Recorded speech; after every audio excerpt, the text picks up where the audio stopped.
Bom dia, boa tarde, boa noite para quem está aqui presente online, para quem está vendo essa aula gravada. Hoje a gente vai dar uma aula, na verdade, sobre o período da ditadura militar, né? Que é um período muito importante, muito cobrado em várias outras provas, né? Assim como todo o conteúdo de República. E para me ajudar nessa missão de hoje, de dar esse conteúdo muito bacana, né? Porque a ditadura militar, por mais que foi um absurdo, né, um horror, é um conteúdo interessante de se estudar, né? Eu, pelo menos, acho, né? E a Thalita com certeza acha que pesquisa esses temas, né, sobre a ditadura, né? Então aqui eu trouxe hoje a Thalita com a gente. Oi, Thalita! Oi, gente, tudo bem? A Thalita hoje, então, vai falar um pouco para a gente sobre ditadura, né? Nós dois vamos estar falando, né? Mas antes só queria dar uma lembradinha para vocês de alguns outros períodos também, né? Só recapitulando, porque a parte de república é uma parte muito importante, né? Ela, por exemplo, detém as maiores questões ali que caem normalmente do vestibular, né? Normalmente cai, por exemplo, uma questão sobre duas questões coloniais, uma questão de império e umas três ali relacionadas sempre à república, né? E sempre muito misturado no Enem, por exemplo, né? Várias questões de sociologia, por exemplo, são vinculadas às questões da ditadura militar, que são de extrema importância, né? Mas recapitulando, então, coisas que são importantes a gente lembrar da República. A gente já trabalhou muito as questões da república oligárquica, como a gente já falou. República oligárquica, onde a elite cafeicultora do Brasil, né, principalmente do estado de São Paulo, dominava as questões nacionais do Brasil, né? A tal política dos governadores, política do café com leite, por exemplo, o tal do colonialismo, que é muito marcado nesse período. Em 1930, a gente tem o golpe de Getúlio Vargas, né? O golpe dele ocorre numa maneira. Quando a gente fala do Estado Novo e fala da ditadura militar, muitas pessoas costumam assimilar e pensar que, na verdade, é a mesma coisa, né? Quando, na verdade, não. Quando a gente fala do Estado Novo, a gente teve os três períodos do Getúlio Vargas, o governo provisório, o governo constitucional, que ele se elege de maneira indireta, e depois a gente tem o golpe do Estado Novo, com todo aquele atentado do tal atentado dos comunistas, né, que estavam ali invadindo. Estavam invadindo bosta nenhuma, né? Uma loucura. Mas está acontecendo tudo isso. E tem o Estado Novo. O Estado Novo é uma ditadura civil com base militar, né? Porque o Getúlio Vargas não era um militar, ele era um civil, mas que tinha sua base ali sendo apoiada pelas questões militares.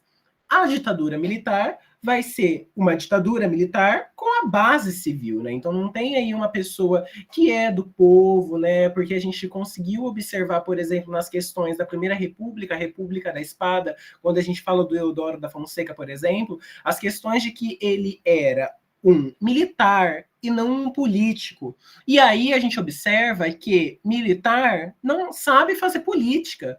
E é o que a gente tem, por exemplo, hoje, né? Várias referências aos dias atuais, né? As pessoas não sabem lidar, eles estão ligados com questões hierárquicas, né? Então, a Thalita vai explanar mais um pouco essas questões para vocês que estão ligadas muito à ditadura militar, o Getúlio Vargas. Final do Getúlio Vargas, final do Estado Novo, a gente tem o período de redemocratização brasileira. Tem o Eurico Gaspar Dutra, que ganha as eleições. Depois dele, a gente vai ter o Getúlio Vargas, mais uma vez, que é um momento muito importante, porque naquele momento, em 1954, podia se iniciar a ditadura militar que a gente vai tratar hoje.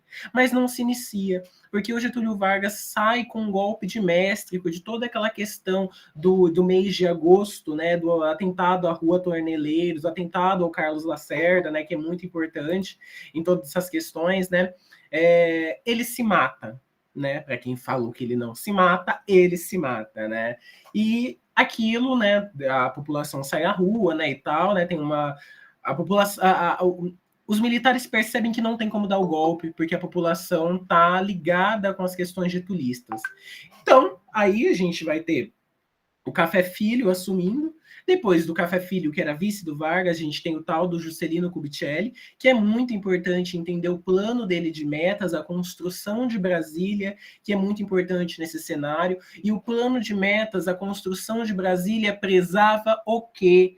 Interligar o Brasil. Brasília fica no centro do Brasil, no coração do Brasil. Aquilo estava tentando interligar os quilômetros e quilômetros de estrada que o cara constrói. É para isso, é para interligar o país, para o foco não ficar só no Sudeste, não carregar só esse Brasil. Então tem todo esse foco. Quando o Juscelino sai, o Juscelino tem em mente se eleger em 65. Só que, né, porque ele não consegue apoio para eleger um candidato dele, para ser o próximo presidente do Brasil. Quem ganha é o Jânio Quadros. Jânio Quadros, Jânio Quadros ganha a tal política da vassourinha, ganha e renuncia uns 4, ele fica uns mais ou menos 5 meses, renuncia, porque o vice dele é o João Goulart. Lembramos de toda a questão da Constituição do Eurico Gaspar Dutra, que se elegia o presidente e se votava para vice. E pelo incrível que pareça, os caras votou no presidente de uma chapa e no vice de outra. Então tava o Jânio Quadros e o João Goulart como vice, figuras completamente opostas. O Jânio tinha em mente, então, sair dessas questões aí da República e voltar ao braço do povo, né? Mas não vota, né? Porque tinha todo aquele medo das questões do Jango, né? Com as questões comunistas, o cara estava na China, né? Na República Socialista da China, né? E tal, República Popular, né? Da China, né? E tal. Tava lá, tem todas essas questões. O golpe, então, não demora muito para ocorrer e ocorre, né, o golpe da ditadura militar. Poderia ter sido evitado? Poderia ter sido evitado. Mas como o próprio João Goulart falou, ele não queria esse banho de sangue, essa guerra civil que poderia acontecer no Brasil. Porque quando a gente entra numa guerra, a gente tem data para entrar, mas não tem data para sair. E vocês bem viram isso na Guerra do Paraguai, por exemplo. Ah, vai ser moleza, a gente vai ganhar. E aí foram longos e longos anos ali na Guerra do Paraguai, até ganhar a guerra. Né? Então, eu dou a abertura agora para a Thalita falar, começar a fala dela sobre as questões da ditadura militar, né, que são muito importantes. Mas antes, já queria retomar uma coisa que é muito importante ressaltar. A gente pensa hoje, a gente vê uma imprensa muito focada em falar que a ditadura foi horrível. Os jornais, o Globo, o Estadão, a Folha de São Paulo, são as grandes mídias aí que falam sobre isso. No entanto, eu queria destacar que esses jornais, Carlos Lacerda, apoiaram o golpe da ditadura militar, porque eles queriam o fim do populismo, né? Os populistas tinham ganhado muitas eleições, tinham, né, ali uma bancada muito importante no Senado. Se você não eleger, deixar elegível o pessoal do PTB, por exemplo, que é o pessoal que está ganhando a eleição, o Carlos Lacerda vai ganhar alguma coisa. Né? Então, essa era a mente desse pessoal que apoia. Né? Só contextualizando aqui a mente desse pessoal, porque os jornalistas participam do outorgamento da ditadura militar. Tá? É isso que tem que ter em mente. Eles foram censores também da ditadura militar, mas isso vai ficar mais à frente. Thalita pode falar, fica à vontade. Gente, qualquer dúvida podem falar também. E é isso. Hoje eu tô muito Maria da Conceição Tavares, eu vou começar a gritar do nada. E é isso, vamos fazer uma aula bem bacana. Isso que você falou é legal lembrar também, gente, que a Globo ela apoiou a ditadura militar, né? Ela fez parte do posicionamento majoritário contra o governo do Jango, né? A Globo. Exatamente. Por isso que em muitos protestos as pessoas falam assim: a verdade é dura, a Rede Globo apoiou a ditadura, porque isso é um bordão, né? Porque a Globo ela realmente apoiou a ditadura mesmo, gente. Exatamente, toda uma questão também de Guerra Fria, né? A gente tem que ter em mente isso, né? E o Jango, por exemplo, estava mais ligado com as questões comunistas, né? Então tem uma questão de medo também. Mas fala aí, Thalita, fica à vontade, não vou falar mais não. Bom, gente, isso daí é as fofocas históricas, né? Vou iniciar aqui, vou dar uma introdução à ditadura militar, a gente vai parar lá no Costa e Silva, né? E depois o João vai dar uma continuidade aí. Também conhecido como o dia que durou 21 anos. Por quê? Porque as pessoas tinham no seu imaginário que a ditadura não ia durar muito tempo, né? E a gente vai ver o porquê disso depois, mais pra frente. Mas é também conhecido como o dia que durou 21 anos, né? Então, pode ser que vocês vejam em alguma prova, né? Não de fato a ditadura militar, mas o dia que durou 21 anos é comum eles colocarem isso também, viu? Então, antes da gente pensar assim, né? Quando a gente pensa no período, a gente pensa também o que marcou esse período, o que incentivou, né? Então, a ditadura militar ela vai ser um período marcado por repressão política e violação dos direitos humanos, né? Em que sentido? No sentido de que presos políticos, né? Eles eram torturados, isso é uma violação do direito humano, uma violação à vida. Não tinha mais para frente, a gente vai ver que não vai ter mais habeas corpus, então as pessoas que elas eram presas, elas não tinham mais direito de se defender, sabe, de questionar o porquê elas estão sendo presas ali, né? E é interessante a gente pensar também na questão da prisão política, né? Por que a prisão é política? Porque eles estão sendo presos pelo simples fato de eles serem contrários ao governo, né? Eles estão sendo acusados, assim, de violação da ordem pública, conspiração contra o país, né? Enfim, então, são prisões políticas, né? E tem discussões que toda prisão é prisão política, mas isso já é outro campo, né? Só pra gente ter em mente que é isso aqui. Grande influência do capital externo ao combate do inimigo interno. Esse inimigo interno vai ser o comunismo, né? E aí a gente vai ter que abrir um parênteses aqui. Incentivado principalmente pelos Estados Unidos. Por quê? Porque os Estados Unidos, né, nesse período, e até antes disso, os Estados Unidos ele quer ser uma potência mundial. E o que é ser uma potência mundial dentro do capitalismo? Bom, necessariamente você vai precisar manter relações econômicas com países vizinhos e outros países também. Mas dentro do capitalismo, para isso acontecer, o que se exige, né? Necessariamente vai ter a exploração da mão de obra, né, exploração de recursos em países subdesenvolvidos, né? Então, para os Estados Unidos ser essa potência, ele precisava que os países ao redor dele, né, estivesse submetido a essa forma de poder, de governo que ele está ali implementando. Só que como que começou essa questão do inimigo interno, da ameaça comunista, né? A gente tem que lembrar que um país próximo, né, aqui na América, chamado Cuba, teve uma revolução cubana. E essa revolução cubana, que terminou em 59, né? Começou em 53, terminou em 59. Essa revolução, ela acendeu ideias socialistas, né? O que seriam essas ideias socialistas? Igualdade social, uma igualdade salarial, né? Essas são ideias, assim, socialistas, né? Contra a exploração do trabalhador, né? Então, o medo dos Estados Unidos era que essas ideias se espalhassem pela América, né? Pela América Latina, principalmente. Então, até porque o Brasil ele não foi o único a passar por uma ditadura, né? No Chile a gente teve o Pinochet, por exemplo, né? Em 64. E então isso, os Estados Unidos ele começa a incentivar, a interferir na política conservadora dos países, né? E é o que ele vai fazer no Brasil também. Ele vai apoiar as alas conservadoras para que barre, né, essas ideias de chegar aqui no Brasil, de ascender de certa forma também. E outra coisa que vai marcar, a tensão política entre a população. Poxa, você está ali num período que você não pode se manifestar, você não tem essa liberdade de expressão. Então isso vai deixar um clima tenso entre as pessoas. As pessoas elas vão ficar receosas em qualquer lugar que elas forem, né? Grandes manifestações, apesar da censura e tortura que ocorria na época, né? Então a gente tem que lembrar que foi um período também marcado por muitas manifestações. A gente vai ver depois a passeata dos 100 mil que vai ocorrer também, né? Principalmente uma grande força aí do movimento estudantil no período também, grandes manifestações incentivadas por esses setores aí estudantis, tá? E atos institucionais que vão tornar o regime muito instável, né? Por quê? Porque você lança um ato institucional, aí você lança um complemento do ato institucional. Depois você lança outro ato institucional, cancelando aquele que já tinha, porque vai mudar. Então, assim, é uma coisa muito incerta, é uma coisa instável, sabe? E aí, seguindo aqui. Então, qual que é o cenário, né? O cenário é, entre os militares, né, que estavam envolvidos na deposição de Jango, não tinha consenso geral sobre os rumos da presença deles, né, frente à presidência da República. Então, os militares eles vão se dividir entre dois grupos, né? Sorbonne e o grupo de linha dura.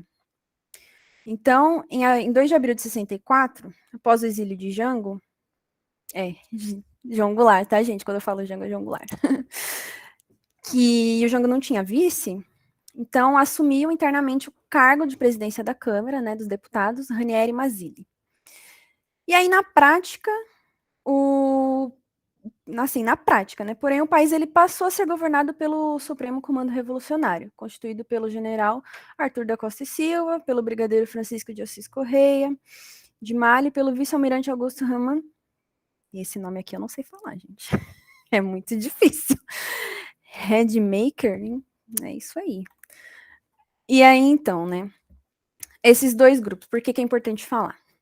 O Sorbonne, ele tem uma ligação com a Escola Superior de Guerra, que vai ser formado por intelectuais alinhados ideologicamente com os Estados Unidos e próximo da UDN, né, que é a União Democrática Nacional. E é o mesmo partido que não aceitou a vitória de JK, né, nas eleições de 55, importante lembrar. Aqui. E eles defendiam, né, o poder executivo e soluções técnicas para questões. E aí assim, né, porém, eles desejavam que o poder fosse devolvido aos civis, assim que fosse restaurada a ordem política, né, a estabilidade econômica. E o segundo grupo vai ser, né, como eu coloquei aqui, a linha dura, conhecida também como linha dura. É um grupo que vai defender a criação de um regime de força que afaste completamente a ameaça comunista, né? E nisso vai entrar o ato institucional número 1, que é o AI-1, que vai ser o Supremo Comando Revolucionário, que vai gerar esse AI-1, que vai estar lá, né? Opa, peraí. Aqui. Que vai estar ali naquela ordem, né?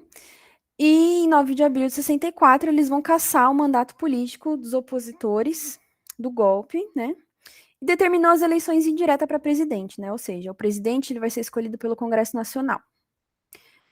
Vai ser uma eleição indireta.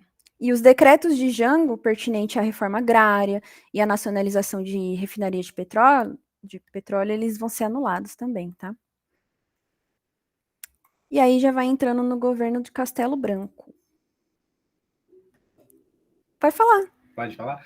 Eu acho interessante essa parte, porque tem muita gente que fala, por exemplo, que a ditadura não é ditadura porque ocorreram eleições, né? Por mais que ocorreram eleições indiretas, né, e tal, né, as pessoas costumam falar assim que não foi ditadura, né?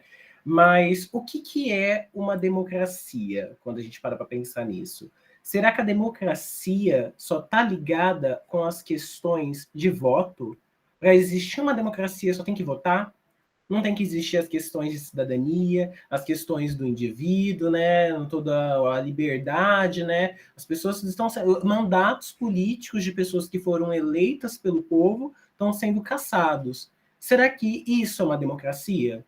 Né? Então aí a gente já começa a parar para pensar também nessas questões que são de extrema importância, né? Porque as pessoas observam isso e falam que não foi um período repressivo, falam que não foi uma ditadura. Mas será que não foi mesmo uma ditadura? Né? Então fica aí um pensamento, né, também, né? Que as pessoas seguem uns caminhos estranhos, né? E tentam defender esses caminhos que é muito difícil defender, né? Mas tem gente que tá aí tentando. Pode continuar, Felipe, desculpa. Não, tudo bem. Gente, se vocês quiserem que eu volte o slide, pode digitar ali, tá? Eu vou passar agora, mas se vocês quiserem que eu volte depois, eu volto, não tem problema não. Depois você pode me mandar também que eu disponibilizo. Acho Não tem mais fácil problema, também. gente. Aí, beleza, aqui a gente vai... Exatamente. Aqui a gente já vai adentrar no governo do Castelo Branco, né? Que vai de 64 a 67. Então, né, de início, o Castelo Branco ele exigia o cumprimento, né, da Constituição de 1946, que prometia normalizar normalização da vida política, tanto que no primeiro momento o discurso dele era apenas de terminar o mandato do João Goulart, né? Então, o que tinha no imaginário das pessoas? As pessoas elas acreditavam que em 65 seriam restabelecidas as eleições diretas para presidente. Então, por isso que tinha. Lembra quando eu falei, é o dia que durou 21 anos? por conta disso, né? Porque as pessoas, elas acreditavam através desse discurso de que ele só ia continuar o mandato de Jango, que logo após já ia voltar à normalidade das eleições diretas, né? Então, durante o governo do Castelo Branco, né, ele procurou combater, né, a prática da tortura aos opositores e manteve a censura sob um certo tom, né, suave ali, permitindo mais ou menos a liberdade de expressão. Porém, né, durante o seu mandato, ele baixou mais de 3.000 atos punitivos contra membros de oposições e ele criou diversos instrumentos de controle político e ideológico da sociedade, como o Serviço Nacional de Informação, né, que é SNI. E esse presidente, né, ele vai passar a governar através de atos institucionais, atos complementares, leis excepcionais. E ele também fazia parte do grupo da Sorbonne, né, que é da Escola Superior de Guerra.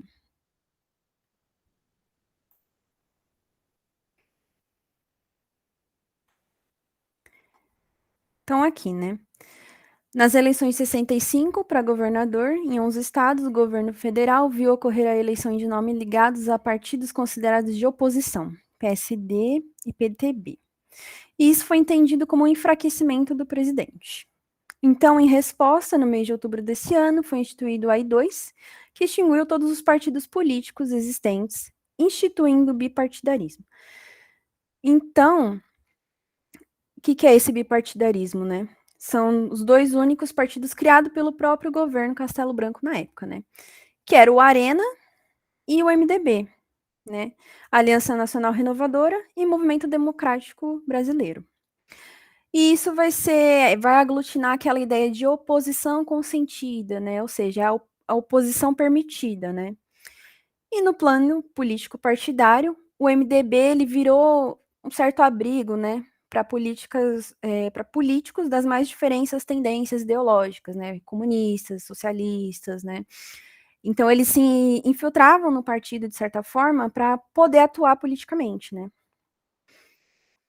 E aí o ato institucional número 2 também, é importante lembrar que ele manteve a eleição indireta para presidente da República, que contrariou, né, os primeiros discursos do governo.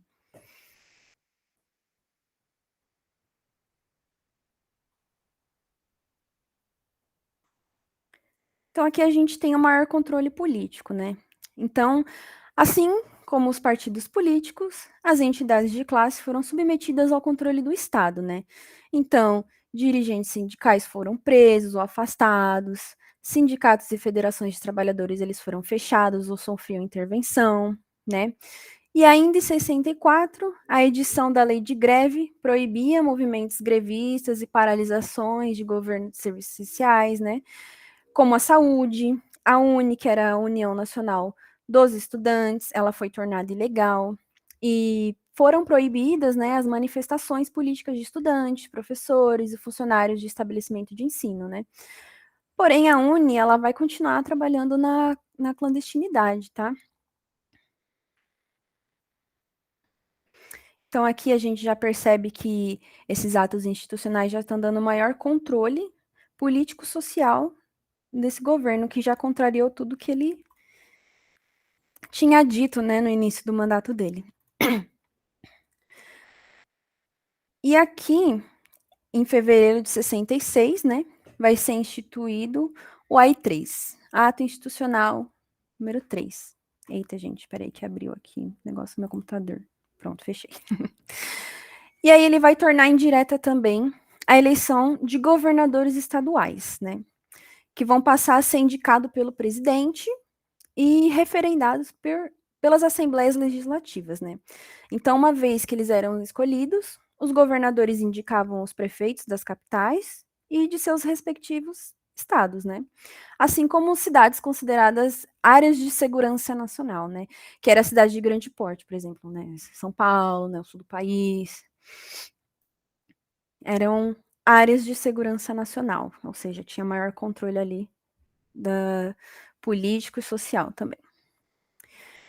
E mantendo as eleições diretas para o cargo de legislativo e para o executivo de alguns municípios, o governo militar ele criava a sensação que não tinha a intenção de desmobilizar a democracia brasileira, né?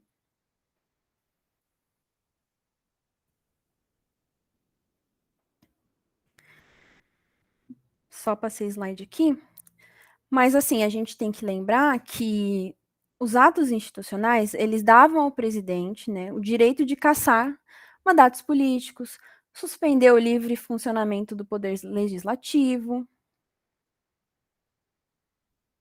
Explico, peraí, deixa eu voltar aqui.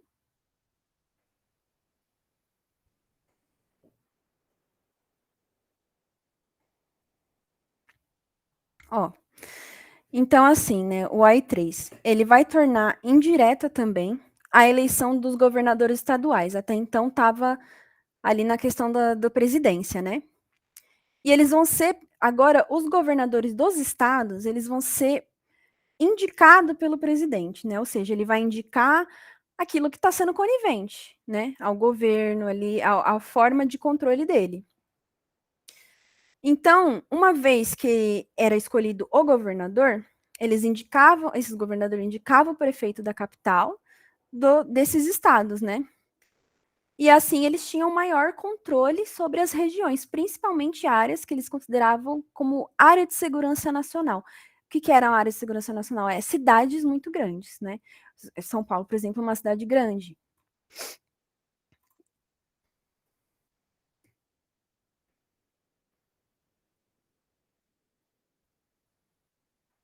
Deixa eu ler aqui o chat. E o Mário falou que parece, né? Realmente parece, Mário, porque é para manter uma unidade ali, né? Para não ter ninguém contra, na verdade, né?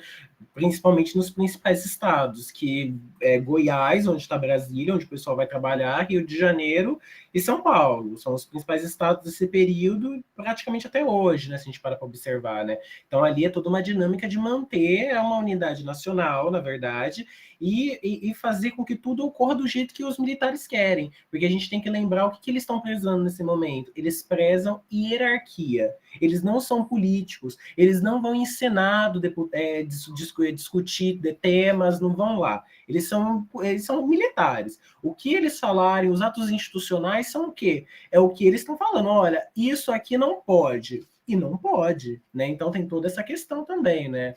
Uma loucura. Então, eles faziam isso justamente para ter o maior controle, assim, de todas as regiões, né? Era tipo uma articulação, assim, ó.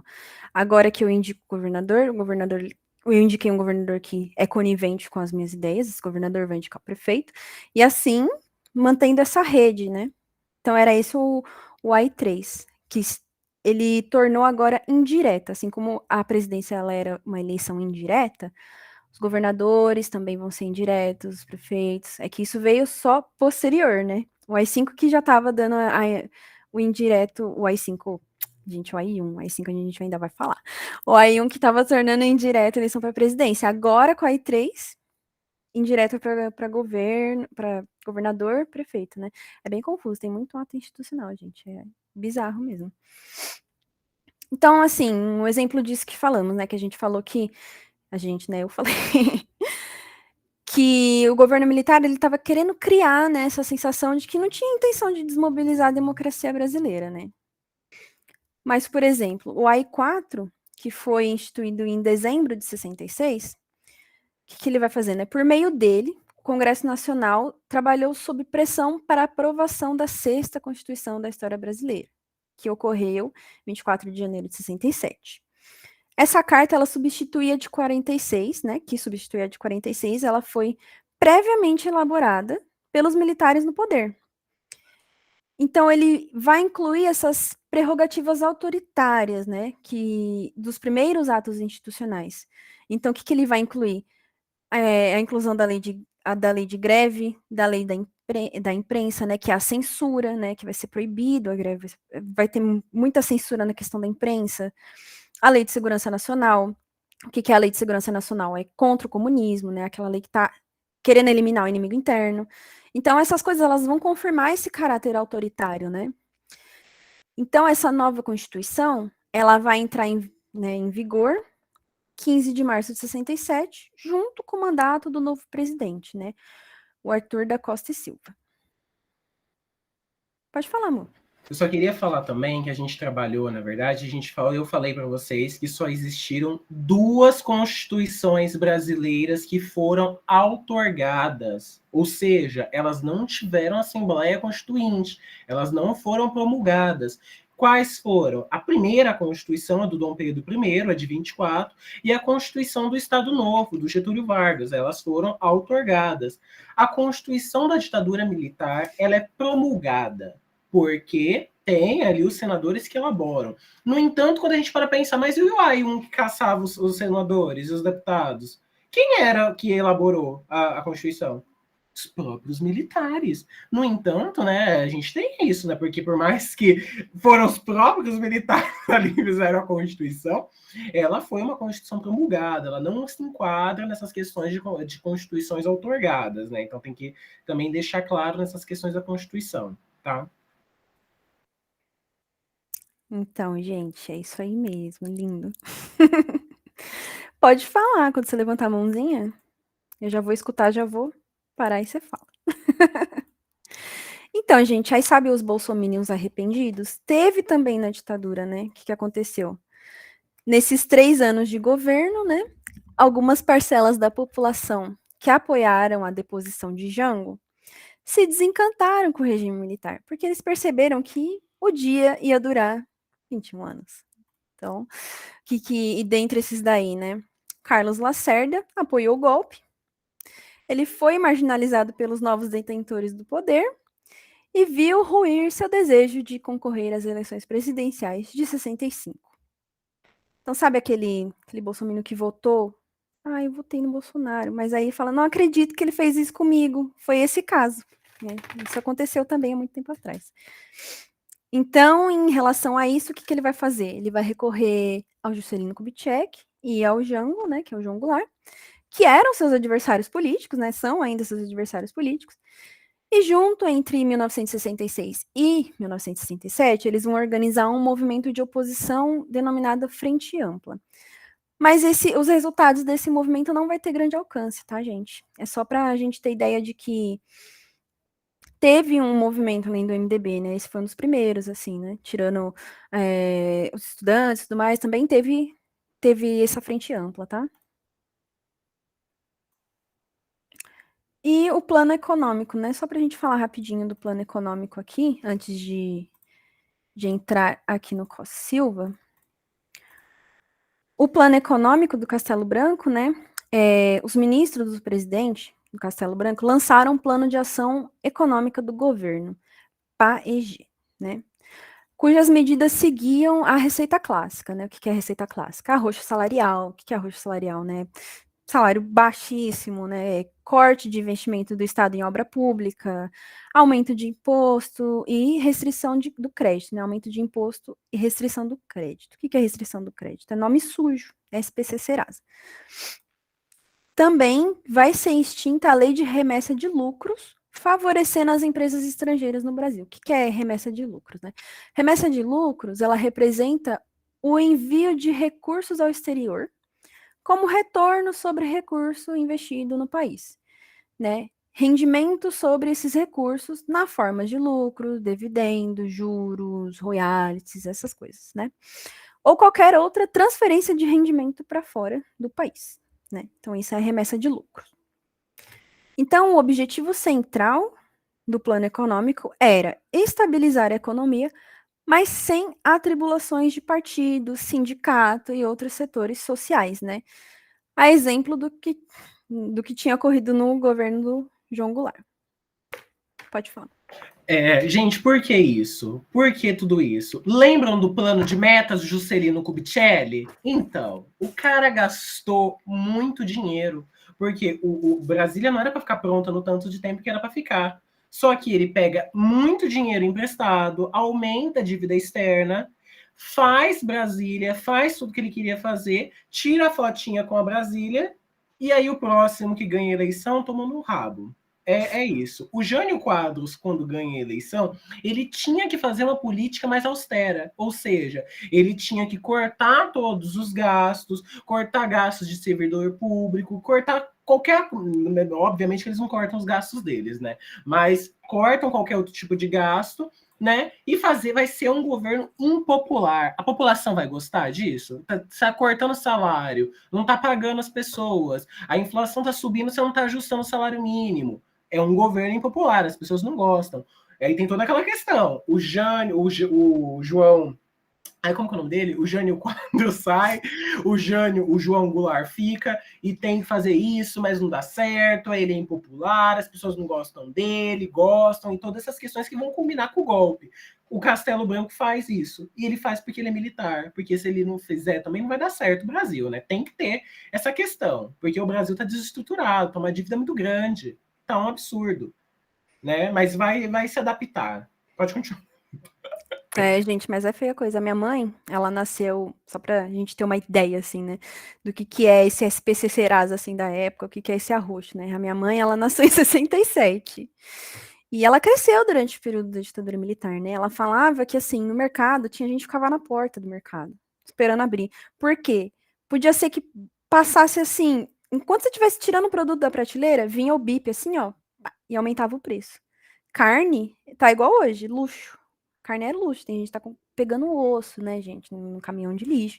Então, assim, é uma coisa surreal, né, da gente tá vivendo agora, porque tá voltando o que era, desesperador, né? Exatamente, Gabriela, desesperador. Que se antes era assim, né? Aí você vê que tá acontecendo hoje, mesmo depois de tudo, né? E a gente vai falar um pouquinho disso no final da aula, né? No porquê que ainda acontece, né? Essas coisas. Então vamos aqui, né, pro um dos maiores cuzões da ditadura. O governo Costa e Silva, né, que vai ficar de 67 a 69. Então, né, o que vai rolar aqui? A permanência do governo militar agora, né, constitucionalmente legitimada, vai fazer crescer a oposição que desejava a democracia, né?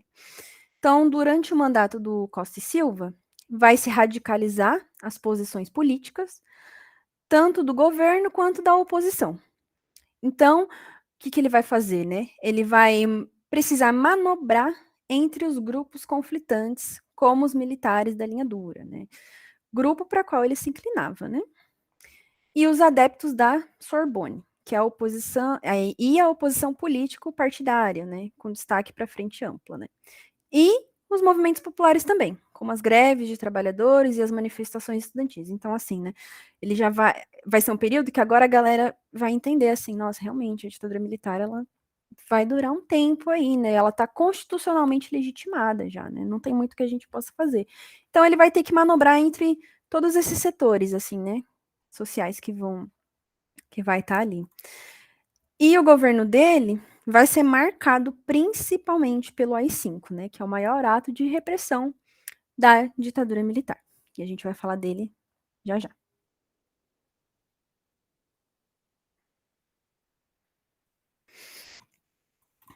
Então, aqui, essas duas partes eu falei. Então, agora aqui, a partir de 67, vai aumentar a censura imposta nos meios de comunicação, que era na época jornal, revista, rádio e TV. Lembrando que nessas épocas, assim, muito não tão tecnológicas como hoje, o rádio, ele vai ser um grande motor, rádio jornal, tá? Principalmente vai ser um grande veículo de informação, né? Não é igual hoje, assim, hoje a gente vê tudo na internet, mas na época, assim, rádio e jornal, tá? E em torno da Uni, né, mesmo na clandestinidade, os estudantes eles vão passar a organizar manifestações contrárias ao regime em diversas cidades do país também. No Rio de Janeiro, em março de 68, né, uma manifestação estudantil, né, essa vai ser uma coisa que vai marcar bastante também, né, e isso vai motivar uma grande manifestação, né, que foi em março de 68, no Rio de Janeiro, né? Uma manifestação estudantil no restaurante universitário, que era chamado de calabouço, terminou num confronto com a polícia e perdeu a vida, né, o estudante secundarista Edson Luiz, né? Esse nome ficou bem famoso. Então, o que vai acontecer aqui? Deixa eu ver só uma coisinha. Não. Vamos continuar aqui. Vai ter lá a passeata dos 100 mil, né? Então, mesmo que existiam essas leis que proibiam as greves e as manifestações, elas não deixavam de acontecer, tá? Então, no mês de junho, os estudantes eles vão organizar um grande movimento, né, pedindo o fim do governo militar, né, que vai ser a passeata dos 100 mil, que vai ocorrer também no Rio de Janeiro. E essa passeata ela vai contar com a participação de vários artistas, intelectuais e políticos, tá? Muitos artistas que a gente vê hoje, eles participaram de manifestações contra a ditadura militar, né? Artistas que a gente vê hoje assim, que já estão mais velhinhos, né? Então, o governo ele ficava cada dia mais alarmado, assim, né? E os confrontos entre manifestante e tropa de repressão, elas estavam cada vez mais crescentes, né? Gil, Caetano, essa galera mesmo. Então, a gente vai entrar aqui pro AI-5, né? Então, essa era uma foto comum das manifestações, tá, gente? Era assim. Coloquei uma para representar um pouquinho como que tava assim durante o AI-5. Então, o que vai incentivar o AI-5, né? Bom, Thalita, tá. teve só um aluno que perguntou o que significa uni mesmo. O que significa mesmo? É união. A uni, o que significa mesmo o nome uni, a sigla? Gente, eu sabia até agora. Está mutada. União Nacional dos Estudantes. Gente, eu tô falando sozinho. Ah, é verdade. Eu vi o N e falei, mas o que é esse N? É União Nacional dos Estudantes, tá bom, gente? Desculpa, eu tava falando mutada. Não tem essa mania. Mas então, que tava nesse período, né? Uma agitação muito grande, né? Então, tava uma agitação que incentivava a ala conservadora das Forças Armadas e ampliava o espaço de linha dura. Então, né, em 2 de setembro vai ter um episódio aí que vai fomentar, né, e vai incentivar essa implementação do AI-5, né? Que vai ter um deputado federal do MDB, que era o partido de oposição da época, tá, gente? Quando fala MDB, partido de oposição da época. O nome dele é Márcio Moreira Alves. Coloquei isso? Coloquei no slide. Então, ele vai proferir um discurso na Câmara dos Deputados sugerindo que a população não participasse das festividades da Semana da Pátria, né? Como uma forma de protesto contra as medidas autoritárias e repressivas do governo, tá? E esse discurso ele repercutiu como uma afronta, né, às Forças Armadas e ao governo militar, que seguindo a Constituição de 67, vai pedir a autorização à Câmara para processar esse deputado, tá? Então, só foi em 11 de dezembro que ocorreu a votação e a maioria dos deputados negou o pedido do executivo, né? Então, negou esse processo. E esse episódio ele vai servir de pretexto para a apresentação ao Conselho de Segurança Nacional do AI-5, que vai ser sancionado pelo presidente Costa e Silva em 13 de dezembro. Então, o que o AI-5 ele vai fazer? Ele vai dar ao Executivo Federal o direito de fechar o poder legislativo, editar leis, além da permissão para caçar mandatos políticos e prender suspeitos de subversão, né? O que é suspeitos de subversão? Gente, qualquer pessoa que estivesse envolvida com oposição, que tivesse, assim, sabe, participado, tivesse amizade com algum militante, com algum manifestante, qualquer pessoa assim, ela era acusada de subversão, tá? Então, podia ser presa a qualquer momento. Eu não sei se vocês assistiram, mas tem agora o filme do Marighella. Tá passando nos cinemas, inclusive. Recomendo vocês assistirem. Tá legal. Que mostra partes que ele tá usando, tipo, uma peruca, assim, nada a ver com ele. Ele é até zoado pelos amigos com isso. Mas porque era muito comum, assim, né? Você tinha que andar disfarçado, tinha gente que ia viver na clandestinidade em outro país, né? Elas se exilavam. Então, qualquer pessoa que fosse opositor ao governo podia ser presa por subversão, né? E a gente já sabe o que vai vir daí, né? Tortura a rodo, tá? Perseguição política a rodo também. Tanto que aqui em São Paulo, não sei se vocês já ouviram falar, mas em São Paulo existe o Memorial da Resistência, né? Que é uma forma era um porão do DOPS, né? É uma forma da gente lembrar, né? coisas da ditadura, né? Tem lá vários documentos, cartazes, assim, né? E um cartaz que me chamou a atenção quando eu fui lá era de um homem, eu não lembro o nome dele agora, né? Porque faz muito tempo que eu fui lá. Mas ele foi preso, justificativa, né? Preso por anarquia. Então, assim, não tinha um motivo, né? Preso por anarquia. Ele era anarquista, ele foi preso. Então, assim, né? Consequências do AI-5. Ele dava, né, como a gente falou, ao Executivo Federal o direito de poder fechar o poder legislativo, editar leis, além da permissão de caçar mandatos políticos e isso que eu acabei de falar. O AI-5 ele não tinha prazo para terminar, né? E ele foi o maior ato repressivo da época, né, do mandato desse presidente.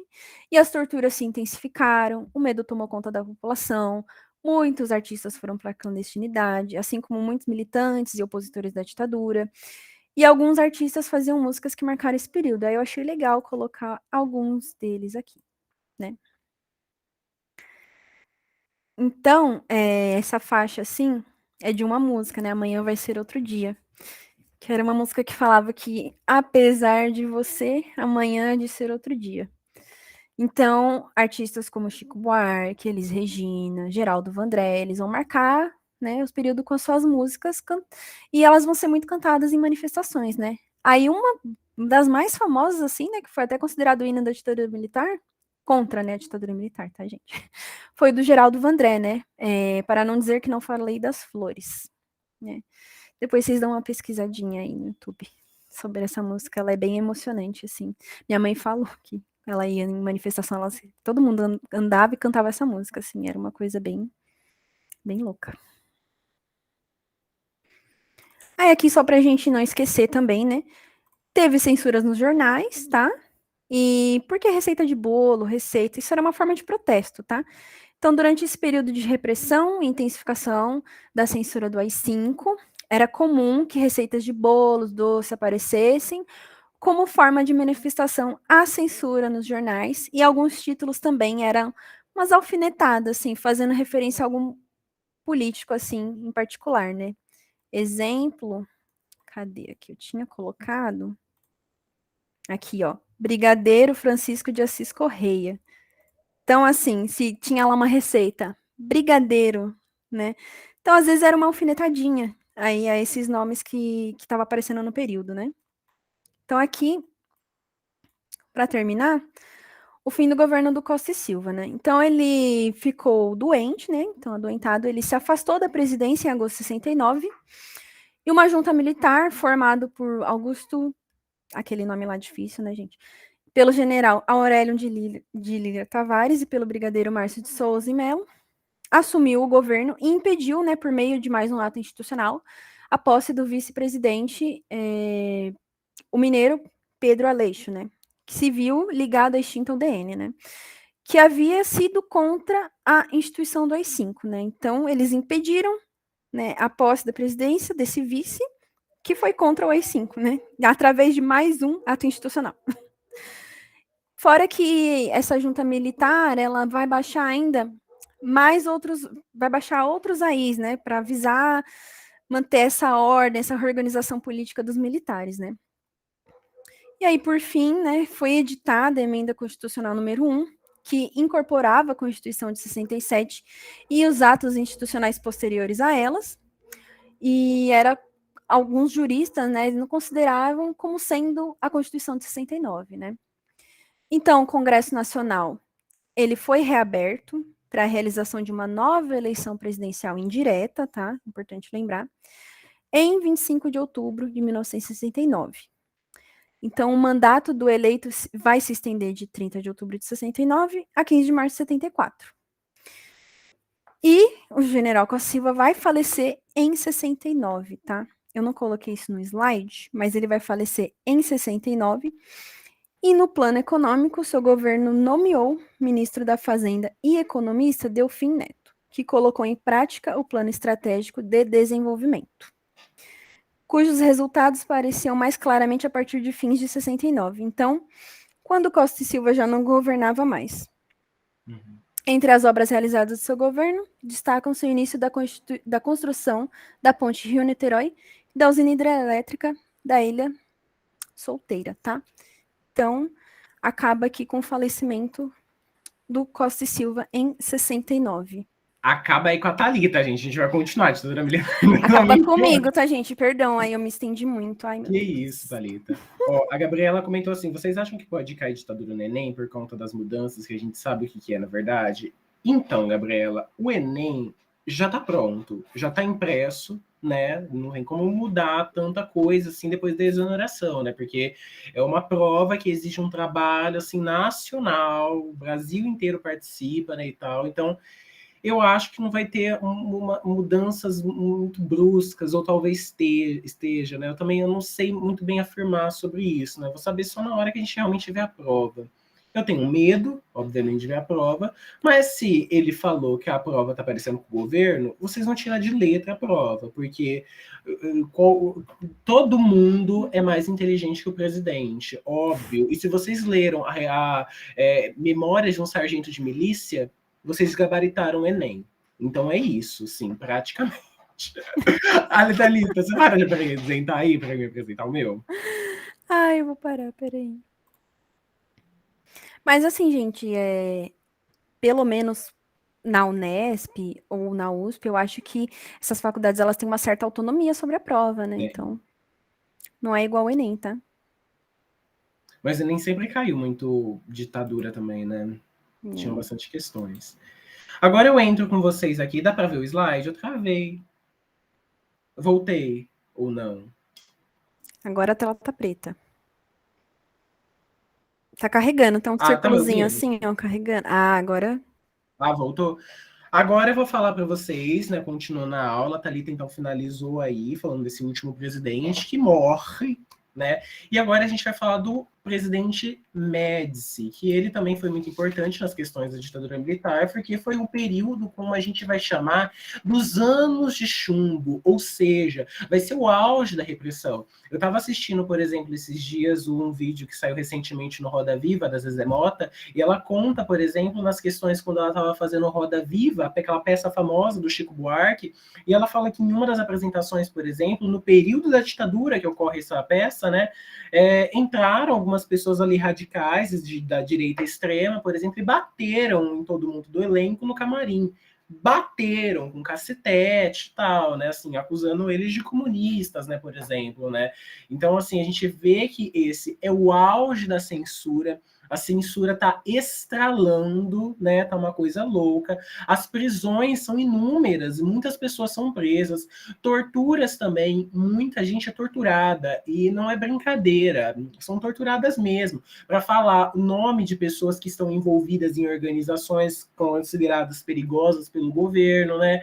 E ali, quando a pessoa tá ali, é tipo o que aconteceu com a Inquisição, né? A pessoa dá o nome de gente que ela nem conhece, né? Ah, fulano ali é bruxa, pega fulano só para se livrar, né? A dor é muito, né? A gente já ouviu, por exemplo, depoimentos da própria Dilma, que passou pelas questões da tortura, né? E ela falou, né, uma vez, né, por exemplo, né, que lá você aprende a não chorar, você aprende a ser forte, né? Então a gente vê o impacto que isso tem, né? É muito forte isso. Lembrando também das inúmeras crianças que participaram de ver seus pais torturados, das inúmeras torturas de mulheres grávidas, né? De crianças, de pessoas que estão desaparecidas, desaparecidos, que até hoje não se sabe o que aconteceu com os corpos dessas pessoas. Essas pessoas não foram enterradas. Pode falar, Thalita. Gente, só para avisar, eu vou deixar um link aqui de um filme que chama Os Advogados contra a Ditadura, por uma questão de justiça, que vai ter vários relatos disso que o João tá falando, relatos de ex-presos políticos, inclusive de mulher que estava grávida durante o período, e eles vão falar sobre isso aqui no filme, documentário, tá? Vou deixar aqui. Não, é horrível o que acontece, né? A gente tem a eliminação das organizações de luta armada, né? A luta armada teve uma. Vai falar ainda, Thalita? Quer falar? Ah, você tá com a mão.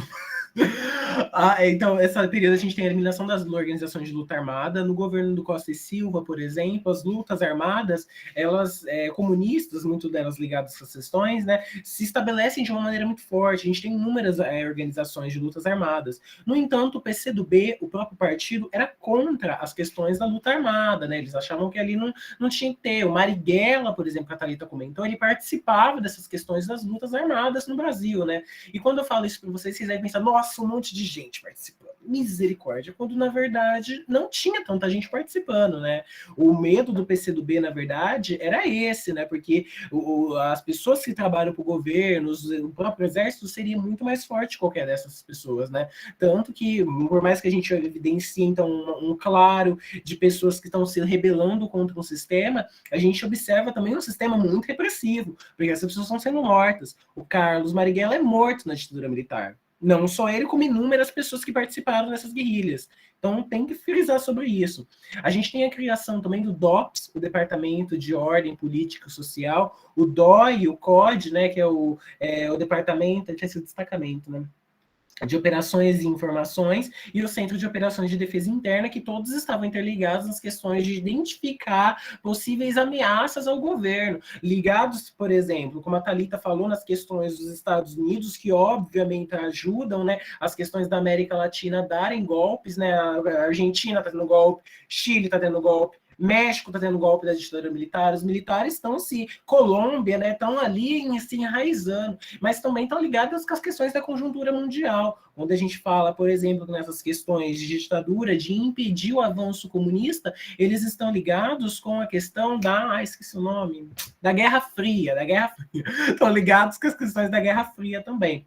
Mas nesse momento do governo do Médici, diferente dos outros governos, por mais que o Médici está ligado às questões da linha dura, começa a se mudar um pouco o imaginário acerca da ditadura militar pelas questões do tal neopopulismo, né? A gente tem um empenho muito grande do Conselho Nacional de Propaganda, o CNP, né, que faz uma propaganda massiva do governo da ditadura militar, falando que era uma coisa boa, né? Assim como fez, por exemplo, no governo do Estado Novo, né? A gente tem o DIP, por exemplo, né, que faz essa questão da propaganda, né?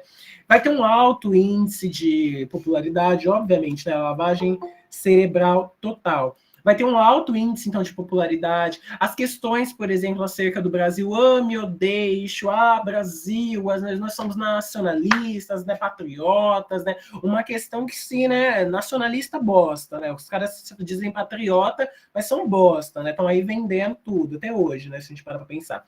E ninguém segura esse país. E quais são os fatores desse neopopulismo? São o milagre brasileiro, que é um milagre, se a gente para para observar mesmo, essa primeira fase do milagre brasileiro, é a questão de que o ministro da Economia fala, o bolo vai crescer e nós vamos compartilhar o bolo. O bolo cresce e não compartilham bosta nenhuma, continuam ali ligados às questões dos grandes latifundiários, sempre ganhando muito dinheiro em cima disso, né? O tricampeonato do Brasil na Copa do Mundo em 1970, né? O Pelé, por exemplo, quando chega do avião, tira foto com o Médici, mas aí as pessoas falam, por exemplo, o pessoal do futebol tá ligado com a ditadura militar. Obviamente que não, eles não ganharam a Copa pela ditadura militar, né? Eles ganharam a Copa por obrigação deles, né? Estando lá jogar, eles têm que ganhar, né? Então, toda essa questão. No entanto, eles são utilizados como uma coisa ali, né? A propaganda. Olha o nosso governo, é tão bom que estão ganhando Copa. A F1 ali não é Fumar 1, é Fórmula 1, né? Vitórias do Emerson Fittipaldi, né? As vitórias do Éder Joffre no boxe também, né? Então, são inúmeras coisas que vão acontecendo nesse governo que vão mostrando um apelo populacional também. Até hoje, por exemplo, tem pessoas que falam que o governo militar foi ótimo, exatamente por conta dessas questões. Abarcando um pouco mais a questão da economia, o tal PND que a Thalita começou a mencionar agora no final, o Plano Nacional de Desenvolvimento Econômico, porque o Brasil tem que se desenvolver como qualquer outro país, né?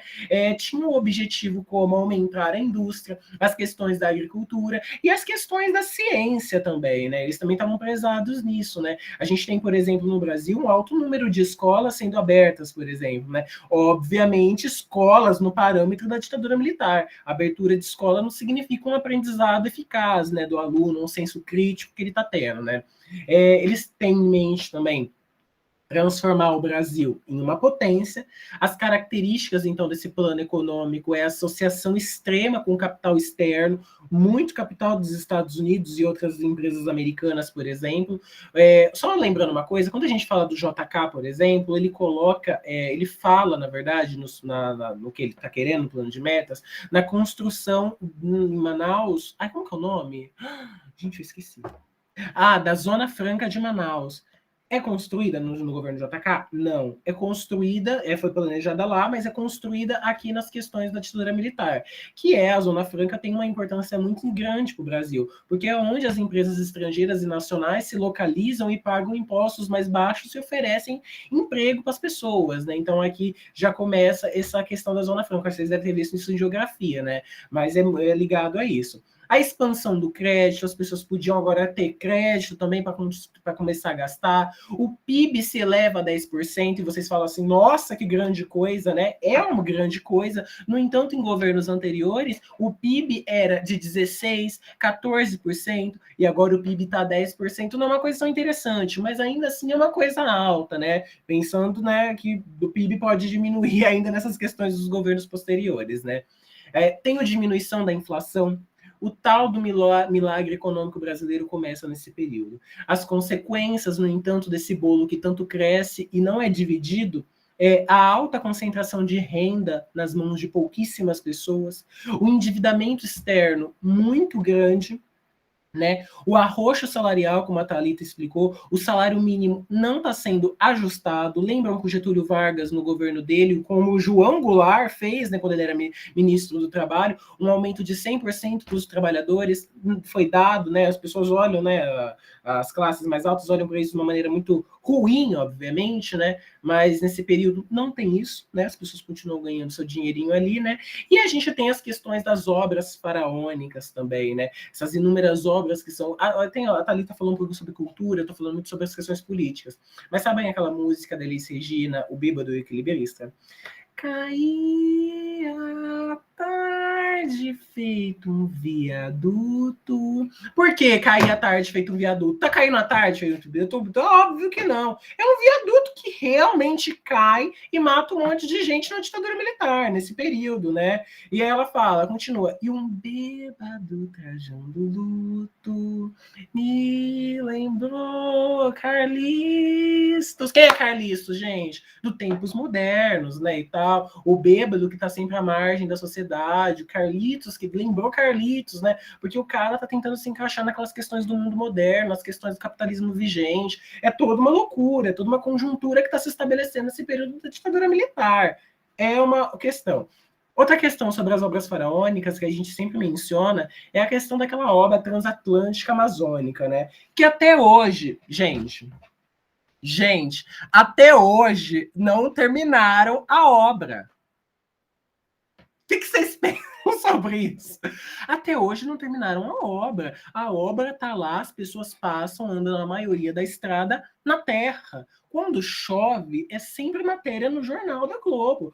Olha aqui, gente, os caminhões estão atolados, não conseguem chegar coisas para as populações. É uma loucura, não chega, é óbvio que não chega. Não terminaram o negócio. Falou tanto, o bolo cresceu e não dividiu mesmo. É essa a questão, Né? Comenta aqui, o plano atrasou por conta da pandemia. Tá vindo.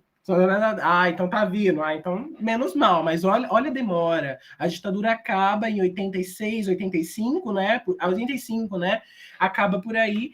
Gente, passou o período democrático, Fernando Collor lá, passou todo mundo, Dilma, Lula, Michel Temer, Bolsonaro. Não terminou ainda. Isso é um absurdo. É um absurdo. Eu fico indignado quando eu lembro disso. Um absurdo. Termina, então, o mandato do Médici.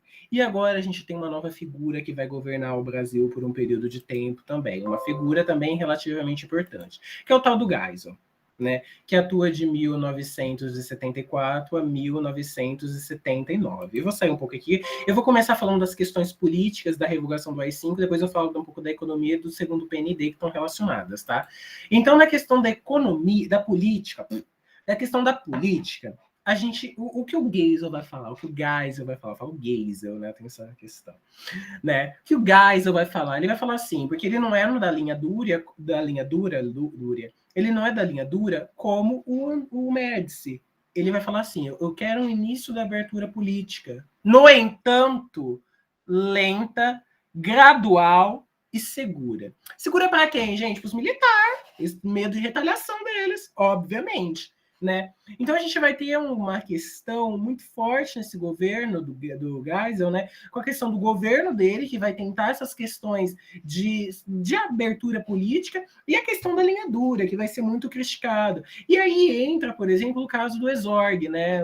Nem sei falar esse nome, de 1975, que era um jornalista da TV Cultura, crítico assíduo da ditadura militar, queria, obviamente, uma democracia, e aí ele é convidado a ir lá num DOPS, e aí dizem que ele se suicidou. Vou mostrar a imagem aqui. Dizem que ele se suicidou. No entanto, mataram ele. Ele não foi suicídio. E por que uma imagem tão forte desse jeito mostrar para vocês? Por mais que possa causar alguma coisa, né? Assim, sempre tem esse medo também, né? De mostrar imagens desse jeito. No entanto, eu acredito que isso é importante, porque a gente tem que olhar para o nosso passado e lembrar do que aconteceu. Na Alemanha, eles fazem isso. Por que a gente não consegue olhar para a escravidão e falar que a escravidão aconteceu? Por que a gente não consegue olhar para a ditadura militar e falar a ditadura militar aconteceu? Porque as pessoas não olham para as coisas absurdas que aconteceram na ditadura militar. Então é importante olhar, observar e ver que o cara foi morto na ditadura militar. Não só ele, como inúmeras pessoas. No entanto, a gente tem isso registrado. E isso é muito importante. Isso é de extrema importância que as pessoas vejam e observem o que foi a ditadura militar no Brasil. Tá? Voltando aqui, a gente vai ter uma abertura aí das questões da... Thalita, pode falar. Então, quando o João fala assim, né, a Alemanha fez isso, a gente tem que lembrar assim, ó, a Alemanha ela fez o Museu de Auschwitz, né, que é o Museu do Holocausto, né. E nisso, não foi só a criação do museu, né, o que eles fazem? Eles fazem com que as escolas, né, do país, os estudantes, no geral, eles visitem, né, esse museu e, tipo, e olhem e falam, olha, isso aconteceu, olha o que a gente fez. Eles veem essas fotos, não, tem as fotos do que eles fizeram com os judeus, com as outras minorias, né? Então é importante ver, por mais forte que seja, para a gente não esquecer, né, que isso aconteceu e evitar que isso aconteça de novo. Exatamente. Aí a gente tem, então, uma vitória da oposição na questão da abertura das eleições legislativas em 1974. Só que, como era esperado, ganha a oposição, né? Então aí a gente já tem uma questão do tal do plano Falcão, que estava ligado com essas questões de não deixar assumir essas pessoas, obviamente. A gente tem o pacote de abril, né, de 1974, que era uma rejeição do governo às conquistas eleitorais da oposição, e que isso determina o fechamento temporário do Congresso, o tal dos senadores biônicos, né, a FUVEST já falou uma vez sobre essa questão dos senadores biônicos, né, que eles eram indicados pelo próprio presidente do período, né, e tinha uma eleição direta ali deles, né, praticamente, né. No entanto, 1/3 dos senadores eram biônicos. Isso fazia com que uma oposição se destruturasse, porque a gente vai ter os eleitores biônicos, os senadores biônicos, os senadores militares e a oposição, que vai ficar extremamente reduzida nessa questão. E o mandato presidencial também é elevado no pacote de abril, a 6 anos. Como vocês puderam observar, não foi um governo tão lento, gradual e seguro. No entanto, nos últimos dias do governo, a gente tem a revogação do AI-5, que não tinha data para terminar e termina. O AI-5 de 1900, termina aí em 1978. A emenda constitucional. Então, é fim da cassação e recessos do Congresso, é a diminuição da censura, a volta do habeas corpus, das pessoas poderem se defender, e aqui já entra as questões do nosso ex-presidente Lula, por exemplo, nas questões da greve dos operários da ABC, né? O Lula, por exemplo, que tem o Partido dos Trabalhadores, o PT, né? Que não é, quem fala isso, eu vou dar um tapa, mentira, mas não é um partido de massas, né? Porque é um partido que está ligado ali com alguns setores, né? E esses setores, por exemplo, operariados metalúrgicos, né? Algumas pessoas ali que estão se relacionadas. Então não é um partido de massas como foi, por exemplo, o PTB, né, na época do Getúlio Vargas. Então tem essas claras distinções, né? Mas o Lula está aí lutando nessas questões. Na questão econômica, porque o Brasil não está isolado do mundo, a gente tem a primeira crise mundial do petróleo em 1973 no governo do Geisel, né? Que é um aumento do barril do petróleo, né? Começam a se investir em estradas. Hoje, por exemplo, quando tem uma greve dos caminhoneiros, todo mundo fica com o cu na mão, porque tudo que a gente precisa chega pelos caminhoneiros, né? É muito importante eles, né? A gente tem muita estrada construída e pouca ferrovia, né? Deveriam ter se investido mais em ferrovias, que é mais rentável, né? Mas os caras não investem, obviamente.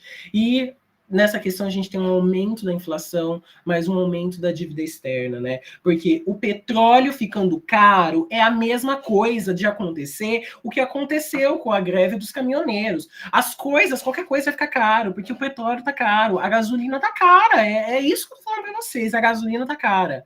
Vai chegar produtos? Vai chegar. Vão chegar caros? Vão chegar caros. E o arroz salarial? E a pessoa que não tem dinheiro para comprar? E o trabalhador que acorda às 5 horas da manhã, chega às 6 da tarde, não tem ali a comida, gente, comida básica para ele comer. Começa a acontecer nesse período.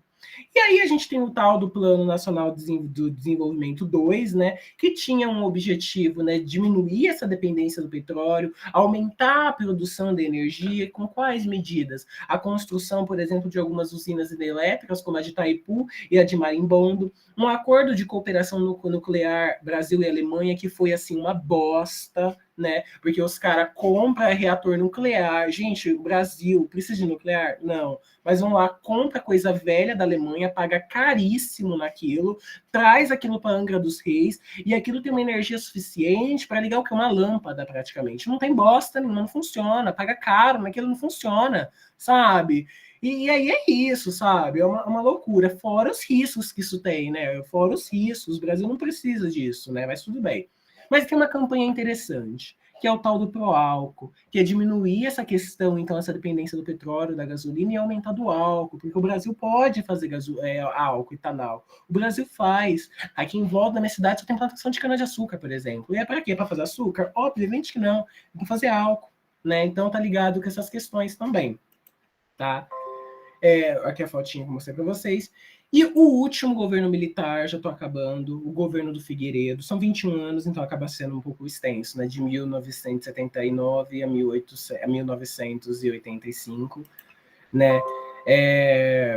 Nas questões econômicas, então, a gente tem a continuação, então, né? O PND3, né? Do Delfim Neto, ministro do Planejamento, que era os objetivos de diminuir a despesa e diminuir a inflação. O primeiro milagre econômico deu muito certo, mas os próximos não deram devido às crises mundiais que a gente estava vivendo. Então a gente tem um aumento da inflação assim, muito alto, muito alto. As coisas estão muito caras nesse momento no Brasil, então é um absurdo.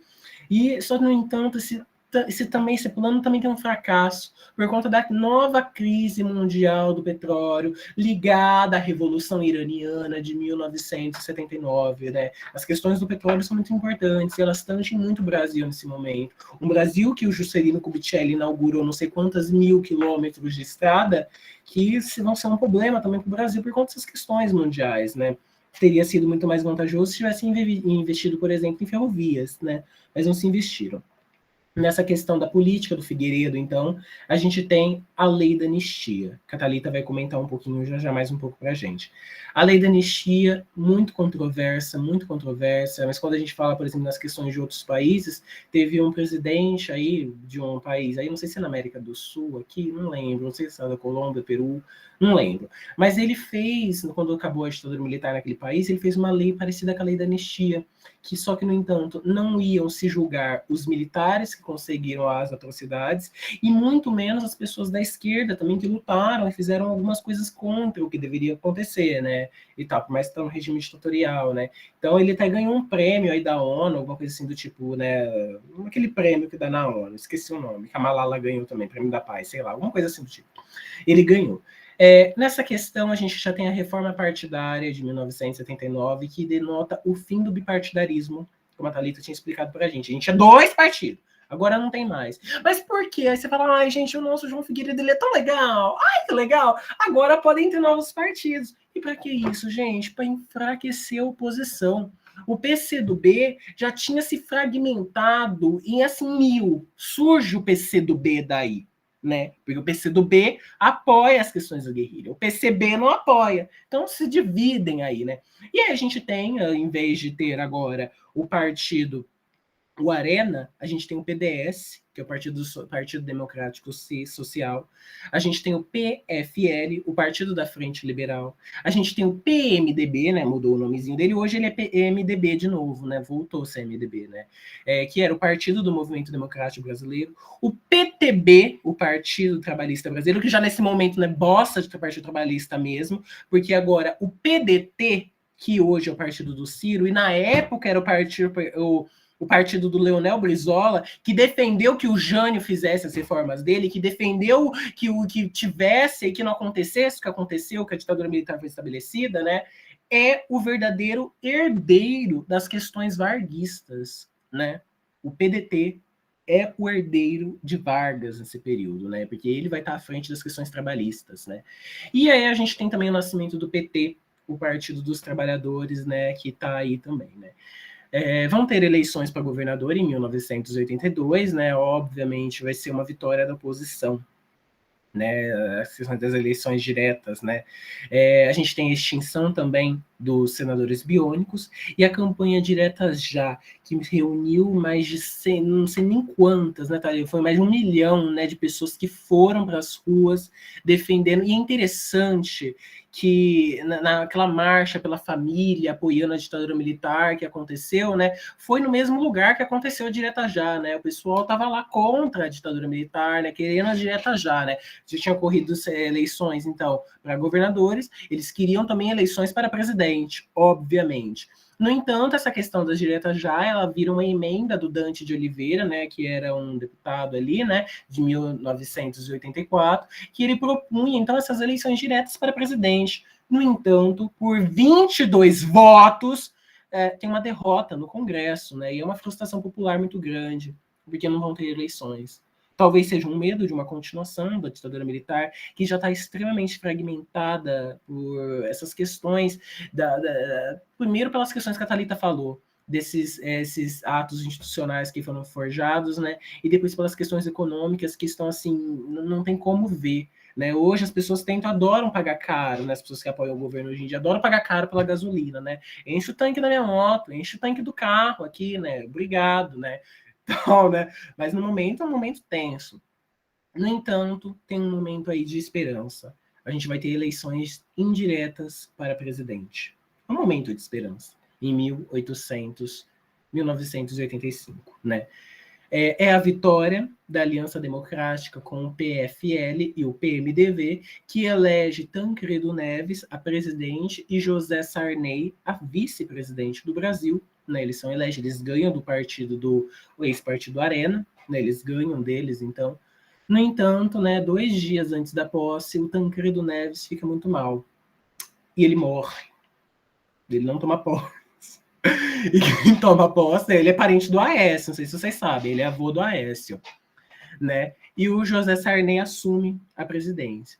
Foi um momento muito triste, obviamente, para essas questões brasileiras, né? Porque é um momento de uma redemocratização, um novo período estava nascendo ali no Brasil, né? Fim da ditadura militar, né, e tal, né? As pessoas tinham esperança, né? E morre o Tancredo Neves. Isso é muito triste, muito triste. Muitas pessoas saem à rua, né? Uma coisa similar quando o Getúlio Vargas se matou, né? Não nas mesmas proporções, não nas mesmas tristezas, né? O que aconteceu com o Getúlio Vargas é mais triste. Mas ainda sabe por quê, né?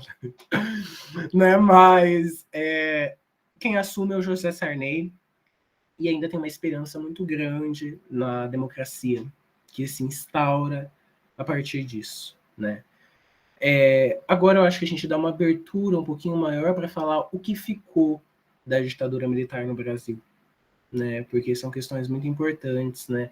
Que se perpetuam aí, por exemplo. Né? A gente tem um presidente, por exemplo, que colocou ali uns 100 anos para não ver a carteira de vacinação do cara, né? Então se levantam debates e o exército coloca sanções para que esses debates não aconteçam. Então são coisas importantes que acontecem, que o exército ainda detém um poder. Eu não estou criticando. Eu tenho um pouco de raiva do exército, porque sou homem, né? E tem aquelas questões do alistamento militar obrigatório. Eu sofri com isso, né? Acho que a Thalita sabe a minha tour, que foi com isso, né? Sofri horrores. Mas não me alistei, não me quiseram, mas E quase terror de passei. todos os LGBTs. Nossa, horrível, terror, terror. Mas né, o Exército tem uma importância muito grande para o Brasil, né? Por mais que tenham todas essas questões. Thalita, se você quiser falar um pouquinho mais sobre essas questões, pode falar. Thalita.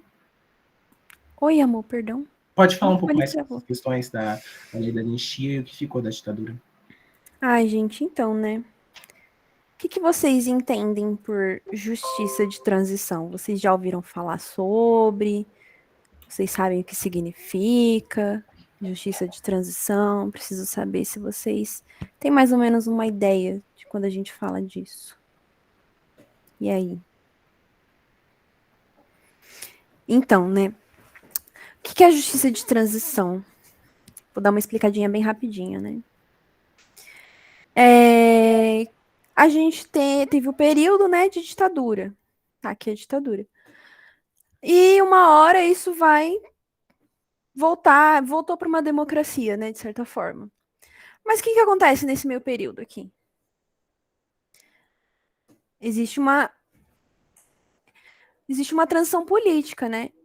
Mas assim, poxa, a gente estava na ditadura. Então, o que seria a justiça de transição nesse sentido?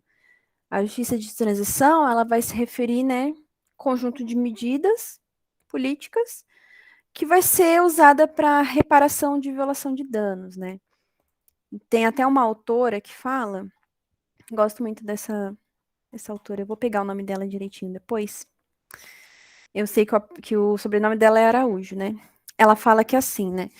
Que as sociedades latino-americanas, ela tem no seu passado uma grande marca deixada por regimes autoritários que perduram, mesmo com a transição política desses regimes, né? Ou seja, saiu de uma ditadura, teve a transição para uma democracia novamente, né? E qual que é o grande problema, né, em relação a transições políticas, né, que aconteceu dessa forma? É como que o Estado vai lidar com essa herança autoritária, né, dos seus países? E quando a gente fala como o Estado vai lidar, como ele lidou, a gente está se perguntando, houve reparação moral e material dos danos que foram causados, né? Como, por exemplo, a anistia, ela geralmente é a mais usada, né? Uma medida mais usada para fazer essa reparação, né? Foi implantada em relação aos crimes políticos, né? Então são essas perguntas que a gente faz, são procedimentos, né, que vão acompanhar essas transições políticas. Pode falar, amor. Até porque, né, o que significa anistia, né? Significa amnésia, significa esquecimento, né? Esquecer, Então, esquecimento. é esquecer, eu acho que eu não expliquei um pouco isso, né? É esquecer o que foi, o que aconteceu. É esquecer. E o pessoal sai impune, né? Ana, pode falar. Boa noite, professores. Na questão da prova da VUNESP do domingo, tinha uma questão que tinha um trecho sobre algum autor, sobre a ditadura militar, e eu lembro que uma das alternativas falava para escolher a certa, e uma delas falava que a ditadura militar tinha sido findada mais por um acordo político do que por um movimento social, e que não houve, de fato, uma justiça para as massas, que foi, como você falou, esquecido. Tá certo dizer isso? Que foi mais um acordo político do que um movimento mesmo? Sim. Na verdade, a ditadura militar, ela não acabou por conta de manifestações e protestos, tá, gente? Isso é algo que é inevitável em todo governo, né? Tipo assim, a gente tá saindo na rua, tá protestando contra o Bolsonaro, né? Teve um puta de um movimento contra o Bolsonaro, mas o governo dele tá aí ainda, né? Tipo, isso não vai fazer com que ele saia. Né? Então, infelizmente, a nossa conjuntura política, gente, ela se dá dessa forma, né? A ditadura militar acabou através de um acordo porque ela já não estava se sustentando mais, né? Vocês viram que, com o que o João falou, poxa, inflação alta pra caramba, sabe? As pessoas estão caos civil. Então, assim, ela tá se tornando insustentável. Então, tipo, vai ter um acordo político aí para acabar com isso, né? E um desses acordos foi que, né? fragmentou a oposição, né? Igual o João explicou. Agora vai ter que ser partido. E isso foi instituído, né?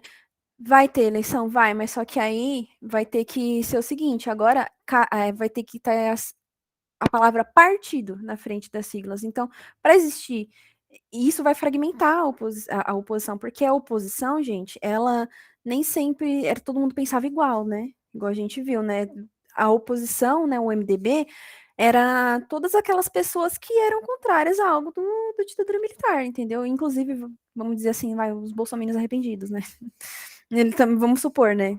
Colocar dessa forma. Também fazia parte, né? Do MDB. Então, a partir do momento que vai se inserir a sigla partido, então isso vai fragmentar a oposição, né? Então, Exa vai ser esse exa acordo aí. Desculpa. Exatamente, né? E aí a gente lembra também de questões que eu já falei para vocês também, né? Quando a gente lembra dos primeiros movimentos trabalhistas no Brasil, que começam a acontecer logo depois, assim, praticamente da instauração da República, as questões finais da abolição, né? Os trabalhadores estão chegando, estão trabalhando em indústrias, porque a República Oligárquica faz isso no Brasil, né? As questões ali do Fundlauer, né? Várias questões ali que são feitas, né? Até próprio a política do encilhamento, para fazer com que as indústrias se constroem. A gente tem, então, uma coisa muito ligada, que o Getúlio Vargas sacou, como eu falei para vocês também, da questão dos sindicatos, que são as organizações. E dentro dos sindicatos, eles vão estar muito ligados com o anarcossindicalismo. O anarcossindicalismo não vai ser uma coisa homogênea, bonitinha. Vai ser uma coisa muito heterogênea. Dali vai sair os partidos comunistas, dali vai sair os socialistas, dali vão sair moderados, e até mesmo quando a gente fala das questões, por exemplo, dos tenentistas, né? Os tenentistas, por exemplo, que ajudaram o Getúlio Vargas a dar o golpe de 30, né? Muitos deles, quando terminam o governo provisório, eles vão compor a ANL do Plínio Salgado, vão compor o outro lá do Luiz Carlos Prestes, eles vão para lá. Então tem toda essa questão também dos partidos que já são fragmentados, no entanto, desse controle do governo da ditadura militar, tenta o quê? Fazer com que eles se fragilizem também. Mas essa abertura deles, que já estão muito assim, diferentes uns dos outros, né? O próprio PCB e o PCdoB era para ser praticamente a mesma coisa. Partido Comunista Brasileiro, Partido Comunista do Brasil, o que muda, né, praticamente, né? De fato, não é para mudar nada, mas algumas coisas ali eles são contra, né? Por exemplo, principalmente com as questões da União Soviética, né, e tal, né? Ali, umas interpretações, né? Alguns segmentos, Lenin, Trotsky e tal, né? Essas pessoas famosas. Desculpa, Thalita, pode continuar. Não, tudo bem. Então, assim, né, só para a gente retomar o raciocínio, então, o que seria essa transição política, né? Poxa, estava numa ditadura e voltou para umas eleições, voltou para a democracia, né? Então, o que é a justiça de transição? É reparar esses danos, né, que deixou dessa ditadura, né? É essa reparação. Isso é a justiça de transição, né? Pela memória dos que viveram, dos que não estão mais aqui, dos que lutaram, né? Pela memória dessas pessoas, para a gente não esquecer que, olha, isso foi ruim para o nosso país, de forma social e econômica também. Foi péssimo, né? Igual o João falou, aquele Transamazônica tá até hoje ali, né? E não acabou nunca, não terminou nunca. Então, igual o João tinha falado também, a anistia significa esquecer, né? No seu significado geral, a anistia é isso. Então já é muito engraçado, porque apesar, né, da anistia ser importante, porque ela tirou, né, militante político da clandestinidade, né, os que se exilaram, eles retornaram, né, banidos políticos e libertou prisioneiros políticos, né, então essas pessoas, elas conseguiram voltar, né, de certa forma, à normalidade, né, das suas vidas. Então, mesmo sendo importante nessa parte, ainda tem dificuldade, né, no sentido de memória, como essa condição de possibilidade de construção dos sentidos históricos, né, no contexto dessa transição política aí. No caso do Brasil, por exemplo, né, essa justiça de transição acontece de forma muito lenta, né, e com uma certa resistência também do Poder Judiciário, tá? A gente não pode esquecer. Igual o Supremo Tribunal Federal, ele entendeu que a lei da anistia se aplica também a agentes do Estado que cometeram crimes de tortura, assassinato, desaparecimento de presos políticos durante a ditadura militar, né? Então, qual que é o problema? o problema é que, assim, tá, tudo bem, a gente libertou exilados políticos, libertou essas pessoas que eram presas e não tinha nem direito de habeas corpus, né? Elas conseguiram voltar, de certa forma, à normalidade. Só que aí a gente não pune um cara que torturou mulher grávida, não tem punição de quem dessa violação dos direitos humanos, que até hoje, assim, ainda tem alguns casos que estão sendo reconhecidos como crime contra a humanidade, sabe? Tipo, isso é um crime desumano, assim, né? Sabe? Tá tirando a humanidade daquela pessoa porque a intenção da tortura é essa, né? Você desumanizar uma pessoa, né? É isso que é o objetivo da tortura, a ponto de que a pessoa se esqueça daquilo que ela tá lutando. Ela se esqueça dela mesma, ela vai ficar tão traumatizada que ela vai esquecer disso tudo, né? Então a gente tem esse problema. Poxa, eu vou colocar na mesma balança uma pessoa que falava que era contra o governo e militava contra isso e um torturador? Tipo, não tem uma diferença? Tem uma diferença, né? A pessoa que ela tá militando, ela tá indo fazer manifestação, ela tá espalhando ideias, né? Agora tem outro lado assim que tá torturando, que tá matando, escondendo o corpo, né? Porque isso era muita coisa, isso acontecia muito, né? De esconder corpo, tanto que acho que foi em 2011, eu não lembro, 2015, acho que foi por aí, 2015, eu vi uma notícia de que foram achadas, assim, 5.000 ossadas do período da ditadura, né? Então, e fizeram até uma placa, né? Achei legal, assim, né?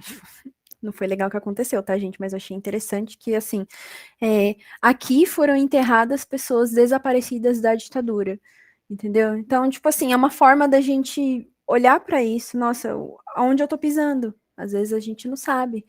Tem cidade que foi construída em cima de vala, né? De pessoas onde foram enterradas, tá? Isso acontece muito e então quando a gente fala da anistia, né, da questão da memória, a gente está falando disso, né? O que a gente fez? A gente construiu uma memória? O que a gente lembra da ditadura? O que as pessoas entendem, né? Que foi feita uma justiça de transição de fato, né? São essas questões que a gente tem que pensar. Inclusive, tem um movimento muito legal, assim, é que na época que foi feito, não tinha internet igual hoje, né? Foi um movimento que ele ficou conhecido como o Esculacho, né? Que é do Levante Popular da Juventude. Depois vocês dão uma olhadinha no Levante Popular da Juventude, muito legal. Eles fizeram um movimento em vários estados do Brasil, enquanto estava acontecendo o Rio+20. Então, assim, a mídia internacional tava ali, só que não foi divulgado entre eles, assim, a manifestação. Então aconteceu ao mesmo tempo em vários estados, sabe? Então foi uma coisa muito louca. E como que era esse protesto, assim, né, do esculacho? Eles iam no endereço de torturadores, né, que estão soltos, assim, né, vivendo normalmente, né? Eles iam, assim, na casa dessa pessoa, na frente da casa, ia um grupo, assim, de estudante com um megafone gritando: vocês sabiam que vocês são vizinhos de um torturador? E gritando. E eles representavam de forma teatral, na manifestação, o tipo de tortura que aquele cara fazia, né? Então foi assim, foi um esculacho. Por isso que eles deram esse nome, assim, para acabar mesmo, para denunciar esses crimes dessas pessoas que elas não passaram por uma investigação, não teve essa justiça de fato, a gente igualou o torturador com militante, com preso político, então foi assim, a gente tem que refletir sobre isso, né? Tanto que nosso presidente, né, querido, pegou e falou que quem procura osso é cachorro, né, em relação a ossadas desaparecidas da ditadura, né? Essa foi a manifestação dele sobre o assunto, que quem procura osso é cachorro. Então, assim, pra gente ver o nível, né? Se realmente existiu justiça de transição, será que ia estar passando, assim, essas falas? Será que esse cara ia homenagear o torturador de uma presidente, da nossa ex-presidente, né, dentro de uma Câmara de Deputados e nada acontecer com ele? Então, a gente para refletir o que ficou da ditadura, né? Isso que eu queria falar com vocês. Obrigado, Thalita. E só para dar uma encerrada aqui também, né? Eu queria falar para vocês também que isso também o que a Thalita acabou de falar, né? Do nosso presidente ter falado isso, né? Primeira vez que eu ouvi, por exemplo, falar do Bolsonaro foi a vez do impeachment, né? que quando ele disse aquela frase fatídica, na verdade, né? Ah, pela memória do coronel, nananã, o pavor de Dilma Rousseff. E vocês veem a gama pelo cara, a falta, né, de cognição, na verdade, né, de pensar o que foi esse período, né? Eu tenho que, para mim, às vezes as pessoas falam assim, ah, que período histórico, né? A gente que faz história, as pessoas me perguntam, que período histórico você gostaria de viver? Nenhum. Olha para trás, é só tristeza, só tragédia. Quem quer viver na Idade Média? Quem quer viver na Grécia? Quem quer viver no Brasil nesse período? Gente, quem quer? Eu quero viver quanto mais no futuro, assim, pior que o futuro também tá todo mundo morrendo, né? Com as questões. Mas, né, assim, né, quanto um lugar mais calmo, mais tranquilo, melhor, né? Passado, nossa, Deus me livre, só isso tudo você tá vontade de chorar, né? Mas, assim, em clima de encerrar, eu queria só, Thalita, que você comentasse mais um pouquinho as questões da lei de transição que o Mário perguntou, só para a gente já encerrar também, tá? Porque já está dando o horário também do final da aula, para eles darem uma descansada que vai ter a próxima aula, tá? Mas é isso, então pode falar. E aí depois eu encerro. Pode falar. Então, por exemplo, né? Uma justiça de transição para a gente pensar. Igual a gente comentou no meio da aula, que aconteceu o campos de concentração na Alemanha, né? Aconteceu a ascensão do nazismo, né? E o que eles fizeram? Em 2005, né, eles inauguraram o Museu de Auschwitz, né, que é o Museu do Holocausto. Só que não só fizeram um museu, né? Igual a gente, por exemplo, tem muito museu que conta a história. A gente tem o Memorial da Resistência. Só que quantas escolas passam por lá? E entendem de fato o que foi aquilo que aconteceu. Então, quando a gente fala dessa questão da educação, né, por exemplo, aqui, eu como professora acredito que educação é um dos meios da gente criar uma memória social efetiva. Lá na Alemanha, assim, todas as escolas, né, a grade de educação deles estuda fortemente a questão do nazismo, né? Eles pegam muito pesado com essa questão, eles mostram realmente as atrocidades que foi, né? Tanto que lá, assim, eu não sei se vocês já chegaram a ver foto durante manifestação na Alemanha, que teve um cara que ele fez, né, o símbolo, né, do Heil Hitler, né? E ele foi preso na hora. Assim, não tem desculpa, ele foi preso. E pronto. Ele foi preso. Não tem essa, não, eu vou pagar financiamento. Não, ele foi preso mesmo e saiu de lá. Assim, a polícia prendeu ele na hora. Agora que não, por exemplo, a gente vê foto de uma pessoa andando com a suástica no braço no shopping e ela não é, no mínimo, nem expulsa do lugar. Então, assim, poxa, o que seria essa justiça de transição? Eles estudam fortemente o que eles fizeram. As escolas, elas passam pelo Museu do Holocausto, eles veem fotos, sim, do que aconteceu. Então, eles já são construídos no imaginário deles. Isso desde o começo, assim, já vai sendo construído que, olha, isso daqui não foi legal, né? Vamos evitar. Né? Então, leva a sério. Agora, aqui, a gente não teve, de fato, essa justiça de transição, né? Tanto que as pessoas meio que fazem na marra, né? Estão derrubando estátuas de bandeirantes na marra, estão pichando. Isso é uma forma de você ser atuante de uma memória, né? Poxa, por que a gente está exaltando um grupo assim que matou indígenas, sabe? Por que a gente está aqui exaltando esses grupos? Por que tem uma estátua de um ex, sabe? A gente vê assim estátuas de ex-escravistas, né? Tipo, de fazendeiros que escravizavam pessoas. A gente não vê estátuas de pessoas que foram protagonistas de uma forma efetiva do período, né? Aquelas pessoas que lutaram pelos direitos humanos, direitos à vida, né? A gente vê o contrário, né? A gente vê mais exaltação das figuras opressoras, assim, né? Na nossa história. E isso recentemente, né? Isso é mais a nossa mais atualidade, né? Que as pessoas picham essas estátuas, elas querem derrubar, né? No Canadá também aconteceu de derrubarem uma estátua, né? Então isso está acontecendo de certa forma, né? Só que a justiça de transição mesmo, assim, efetiva, a gente não tem. Eu dei um exemplo, assim, do que eu acho interessante como justiça de transição efetiva. Mas, assim, no geral, no Brasil, a gente ainda não tem, tanto que, né? Né? O ex-presidente exaltou o torturador, né? E faz sentido pensar nisso também, porque a estátua, ela tem um significado, ainda mais onde ela está. Se aquela estátua do Borba Gato estivesse no museu, ela não teria a representatividade que ela tem quando ela está ali na Avenida Paulista, né? E tal, né?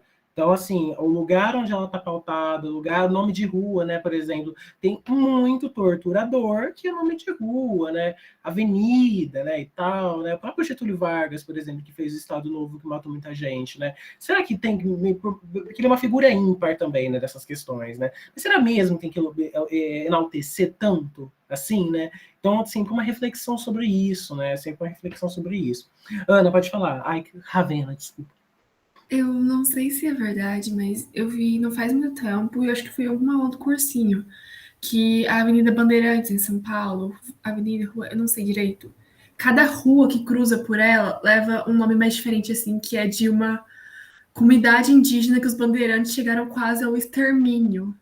Levaram a comunidade quase ao extermínio. Cada rua que cruza é uma comunidade que levou ao extermínio. E são várias ruas que cruzam aquela avenida, então imagina quanta gente. Eu não sei disso, assim, você sabe, Thalita, se é verídico? Eu não vou falar disso. Mas Não, eu não sabia dessa parte, mas eu sabia que, assim, né, muitos nomes, né, que a gente tem de rua e de avenida foram de pessoas que oprimiram muito na história, né? Inclusive de ditadores, né? De presidentes que foram da ditadura militar. Isso tem muito também, inclusive, né? Então, dos bandeirantes também, com certeza, né? Eu não duvido. As próprias ruas, por exemplo, que ligam, por exemplo, aqui a região de Ribeirão Preto, Franca, a São Paulo, por exemplo, eram trilhas, né? Trilhas indígenas, né? Que os índios faziam e tal, né? E os bandeirantes passaram e descobriram os indígenas ali para matar eles, né? Negociar eles, vender eles como trabalho escravo, né? E tal, né? Então tem toda essa questão. Gente, o professor já está na sala, o outro professor, João Vitor. Então, eu queria muito agradecer vocês. Muito obrigado, Thalita, por ter topado dar essa aula. Foi incrível. Espero que vocês tenham gostado muito. A gente fez uma revisão na última semana da Unesp também. Vejam aquele vídeo que eu falo um pouco mais sobre as questões do Brasil colonial, um pouco mais sobre as questões do Brasil Império e um pouquinho do Brasil República também, que são importantes nas questões do Enem. Principalmente o Brasil República nas primeiras fases, nas questões colonialistas e nas questões do Império, Segundo Reinado, questão colonial, relação metrópole e colônia, tá? São muito importantes. Gente, Estudem. deixei um linkzinho aqui, ó. Vou deixar, eu deixo um monte de vezes, tá, gente? Porque eu sou assim. Bom, link assim que tem um maior acervo online sobre a história da ditadura no Brasil, tá? Assim, tem muita coisa interessante para vocês lerem nesse site. Tem como o regime militar perseguiu indígena, LGBT, como que era o movimento negro, né, durante esse período da ditadura. Então, assim, tem muita coisa interessante nesse site para vocês darem uma olhadinha, tá? Por curiosidade ou por estudo. Ai, que isso, gente. Gente, muito obrigado de verdade, tá? Um abraço para vocês. Sejam fortes no Enem, tá? Com o Enem é uma prova de resistência. Sejam fortes, tá? Vocês vão conseguir, tá? Ano que vem a universidade, porque essa é a única forma, na verdade, de mudar alguma coisa. Quando um pobre, quando uma pessoa preta, quando uma pessoa em situação vulnerável entra na universidade. Só assim, né, a mudança vem. Tá? Então é isso para vocês. Muito obrigado, gente. Tchau, tchau. Então eu vou sair aqui e vou deixar o professor João. Desculpa. Tchau, tchau. Tchau, gente. Beijo para vocês, Tchau, viu? gente. Obrigada, Acho que amor. fica no mesmo link, né? Gente, eu não saio, não. Eu acho que eles não cuidaram, mas eu vou avisar para eles voltarem. Mas a aula vai sair aqui, gente. Pode ficar. Gente, então eu saio. Tchau, gente. Tchau, beijo. Beijos. Tchau, João. Boa aula. Obrigado, tchau. Ai, eu não parei de gravar. Ai, meu Deus, como que eu paro de gravar? É no mesmo lugar que você colocou, amigo. Ai, peraí que eu travei. Ai, meu Deus. Estou atrapalhando agora. Imagina, você tá no seu tempo, João, fica tranquilo.